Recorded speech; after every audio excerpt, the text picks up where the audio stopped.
Hello and welcome to 영어의 터전. 안녕하세요. 네, 그동안 우리가 단어의 품사, 그리고 구, 절 이런 개념을 살펴보았는데요. 이제는 우리가 배웠던 그런 단어가 문장에서 어떤 역할을 하는지, 그 역할을 알려면 역할이 어떤 역할이 있는지 알아야 되잖아요. 그래서 문장에는 어떤 요소가 필수적으로 있는지, 또 그걸 도와주는 요소는 또 뭐가 있는지, 문장의 요소 Elements of a Sentence라는 제목으로 여러분을 찾아뵙고 있습니다. 네, 문장이라는 단어 저기서 sentence고요.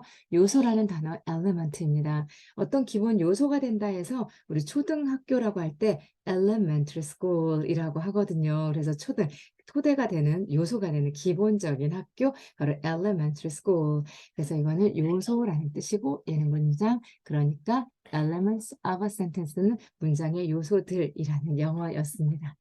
그러면 이제 문장에는 어떤 구성 요소들이 있는지 먼저 살펴볼 텐데요. 제일 먼저 바로 주인공, 주어입니다. 주어는 영어로는 subject입니다. 이 subject를 번역한 게 한자어로 주어겠죠. 그러니까 이 subject를 우리 눈여겨보면서 저거 과목 아니냐? 과목 맞습니다. 네, 그런데 이게 어법에서 쓰일 때만큼은 주어의 그 뜻을 가지고 있어요. 그래서 맨 앞에서 이렇게 나오는 거 I am a student라고 할 때 누가 학생이라고요? 내가 학생이라고요. 네, 아주 반가운 문장이네요. I am a student 할 때 이거 의문문이 아닌 다음에는 보통 저렇게 맨 앞에 나오는 것들이 주어라고 생각하실 수 있어요. 기니까 쓸 때마다 이렇게 쓴다면 정말 7글자나 써야 되잖아요. 그래서 이거를 S라고 부릅니다. 설명을 할 때 이렇게 한다는 거예요.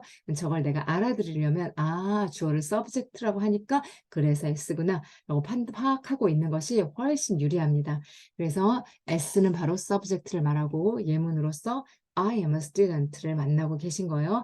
학생이라고요? 누가? 내가, 주인공이. 그래서 이 자리에 올 수 있는 건 주격이 옵니다. 나중에 우리 인칭대명사의 격변화를 배우게 될 텐데 주격이 주어 자리에 오는 친구예요.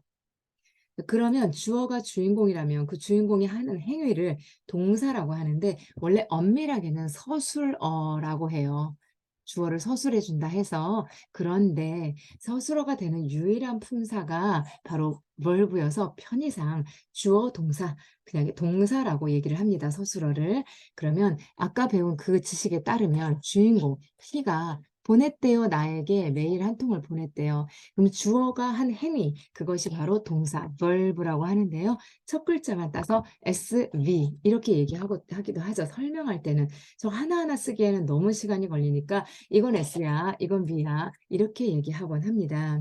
그래서 저걸 알아두셔야 돼요. 그래서 he sent me an email 하게 되면 그가 나한테 뭘 보냈다고요? 메일 한 통을 sent, 보냈다고요. 그가 뭐 했다고요? 그가 보냈다고요. 주어가 verb, sent 했다고요. 라고 하게 됩니다. send의 과거죠. 그쵸? 그래서 과거형도 꼭 알아둬야 되는 거죠. 우리 영어의 터전에는 발음 코칭과 또 불규칙 동사 지금 기본적으로 실려 있습니다. 그래서 정말 이보다 더 자세히 불규칙 동사를 배울 수 있는 기회가 흔하지 않거든요. 그래서 한번 꼭 만나보셨으면 좋겠어요. 주어와 동사를 만난 우리는 이제 목적으로 갑니다. I love, 내가 사랑한대요. 도대체 뭘 사랑하는데? 라는 그 대상이 되는 거. 주인공이 행위를 해요. 주인공이 love 해요. S가 V 해요. 근데 누구를 사랑한다고요? 너를. 내가 너를 사랑해. 그게 바로 object. 같이 해보세요. object. 맨 앞 글자 O를 따서 영어는 이렇게 SVO 구조라고 얘기합니다. 어순이 우리는 나는 너를 사랑해 그러는데 영어는 나는 사랑해 너를 이게 어순이에요. 그래서 이걸 SVO 구조라고 얘기하는 이유는 S가 주어이고 얘가 동사이고 얘가 목적어이기 때문이고 그거에 아주 이해하기 쉬운 문장 바로 I love you이기 때문이죠. I you love가 아니라 I love you. 그런데 이걸 우리말로 하게 되면 나는 너를이 사실 목적어고 사랑해가 verb가 되니까 우리나라 말은 그렇죠. SOV 구조라면 영어가 SVO 구조가 되는 겁니다.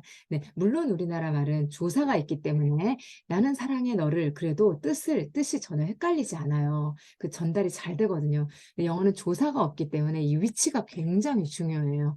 을를 같은 에게 뭐 이런 조사가 따로 없거든요. 그래서 그 위치로 파악을 해요. I love you는 I you love로 쓸 수 없다는 이야기입니다. 그러면 주어, 목적어, 우리가 주어, 동사, 목적어를 배웠는데 필수적으로 또 하나의 성분이 있거든요. 바로 주어와 동사로 불충분할 때 여기에는 꼭 보충 설명하는 말이 들어가요. 자, 그녀가 이다래요. 아니, 그녀가 이다가 뭔 말이야? 그녀가 이다가. 주어가 동사인데 맞는데, 주어 동사는 맞는데, 그녀가 이다가 뭐야? 그녀가 누구라고? 그녀가 뭐 어떻다고? 상태나 뭐 그녀의 직업이나 이런 신분이 나와줘야 하거든요. 명사나 형용사가 나와줘야 해요, 얘는. 그녀가 이다 뭐 어떻다고, 아니면 뭐 어떤 사람이라고, 이런 게 나와줘야 돼요. 바로 그 친구가 a famous singer. 이 문장에서는 이 친구가 보충 설명하는 말. 영어로 compliment, 바로 compliment, 보어라고 합니다. 참고로 이 compliment 이가 I가 되잖아요. 그러면 전혀 다른 뜻이에요. 보충 설명하고 완전 다른 뜻, 칭찬이라는 뜻이니까 한번 사전에서 다 똑같이 쓰고 이만 I로 한번 바꿔서 써보세요. 어떤 세상을 만날 수 있는지. 그래서 compliment, 똑같은 발음의 두 단어는 저토록 다른 뜻이었구나 라고 한번 생각해 보시고 여기서는 SVC 구조의 문장을 보고 계시는 거예요. 자, she is a famous singer. 그녀는 유명한 가수시래요. 자, she is a famous singer. 네, 여기까지 주어, 동사, 목적어, 보어는 필수 성분으로 구분되어 있습니다. 문장의 요소에서. 그러면 나머지 하나, 도와주는 그 뜻을 더 풍부하게 해주는 부속 성분이라고 하는 수식어를 만나볼게요. 영어로는 modifier라고 합니다. modify라는 단어가 그러니까 꾸며주는 수식하다라는 것에 이제 명사형이 되겠는데요. 그러는 것, modifier, 수식하는 말이 되겠어요. 영어로는 대문자로 am이라고 합니다. 자, 나의 남편은 노력한대요. 나의 남편은 노력을 하는데 노력하다란 말이 여기 있습니다. 바로 try to 동사.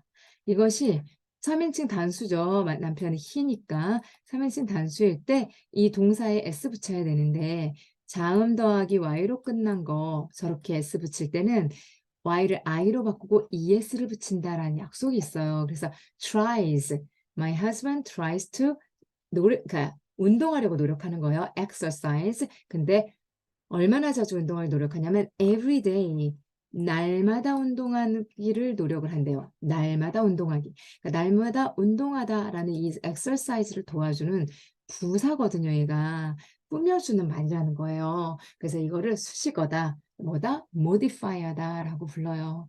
modifier는 필수 성분은 아니지만 사실 작가의 입장에서 볼 때는 정말 저 수식어 없는 문장은 네, 아마 파츠 없는 단팥빵이 아닌가 파츠 없으면 단팥빵이 아닌데 네. 어쨌든 안에 무슨 내용물이 없어서 그냥 심심한 그런 문장이 될 수밖에 없는 그 수식어는 사실 실제로는 어마어마한 역할을 해요. 네. 그리고 예, 우리가 배운 걸 모두 한번 정리를 한번 해보겠습니다. 이 문장을 한 번만 더 읽어볼게요. My husband tries to exercise every day. My husband tries to exercise every day. 여러분도 매일 20분에, 30분의 운동 노력하시면 참 좋겠네요. 네, 그리고 이제 정리하는 장면인데요. 뭐뭐뭐뭐가 있었는지 기억나세요? 문장의 요소에는 주인공, 맞아요. 그리고 주인공이 한 행위, 동사, 그리고 대상. 네, 행위를 받는 대상, 목적어, 그리고 주어와 동사로는 뭔가 보충 설명이 필요한 것들 그런 걸 보어라고 하고요. 네, 그리고는 수식어 이렇게 5가지를 우리 익혔습니다. 네, 이런 기본 개념은요. 별거 아닌 것 같아도 굉장히 중요한 개념이에요. 이 기본 개념에서 결국은 출발하는 거거든요. 이걸 하려고 그토록 명사니 형용사니 그런 걸 했었고 결국은 이 안에 무슨 역할을 하는 구다라고 이야기하려고 구나 절의 개념을 배운 거나 다름이 없답니다. 이제 진정한 문법의 세계에 여러분 오셨습니다. 네, 우리 함께 문법 이야기에서 서로의 실력을 더 많이 늘려가는 그런 시간 나누기로 하셔요. 네, thank you for joining me everyone. Bye bye. 이계랑이었습니다.